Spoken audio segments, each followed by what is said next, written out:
નમસ્કાર મિત્રો, સ્વાગત છે આપ સૌનો અમારી યુટ્યુબ ચેનલમાં। તો મિત્રો, હાલની આપણે વાત કરીએ તો ગુજરાત રાજસ્થાનમાં લૂનું એલર્ટ જાહેર, તેમજ મિત્રો બિહાર સહિતના અલગ અલગ 8 રાજ્યોની અંદર વરસાદની ચેતવણી। તો મિત્રો, વિડીયો ગમે તો વિડીયોને લાઇક કરો, શેર કરો, કોમેન્ટ કરો અને ચેનલમાં નવા હોય તો ચેનલને સબસ્ક્રાઇબ પણ જરૂરથી કરજો।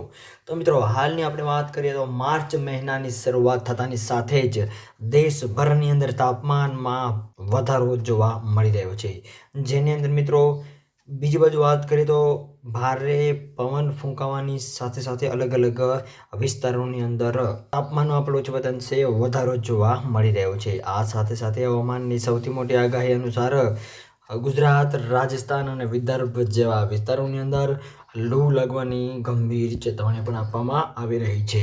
આ સાથે સાથે બીજી બાજુ મિત્રો આપણે વાત કરીએ તો 11 માર્ચ સુધી ઉત્તર પશ્ચિમ ભારતના મેદાની વિસ્તારોની અંદર અને ગુજરાત અને મધ્યપ્રદેશમાં તાપમાનમાં સામાન્ય કરતાં 4 થી 6 ડિગ્રી જેટલું તાપમાન વધુ નોંધાઈ શકે છે એવું હાલ અનુમાન લગાવવામાં આવી રહ્યું છે, અને બીજા વિસ્તારોની અંદર 5 થી 7 ડિગ્રી આસપાસ તાપમાન રહેવાની ઊંચું જવાની સંભાવના વ્યક્ત કરવામાં આવી રહી છે।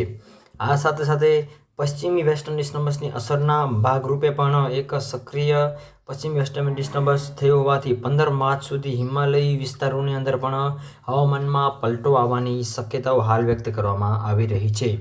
તેમજ બીજી બાજુ આપણે વાત કરીએ તો આગામી 4 દિવસ સુધી હવામાનના મિજાજની વાત કરીએ તો 2 થી 3 ડિગ્રીનો વધારો જોવા મળી શકે છે। તો મિત્રો, વિડીયો ગમે તો વિડીયોને લાઇક કરો, શેર કરો, કોમેન્ટ કરો અને ચેનલમાં નવા હોય તો ચેનલને સબસ્ક્રાઇબ પણ જરૂરથી કરજો। તો મિત્રો, આપ સૌનો ખૂબ ખૂબ આભાર।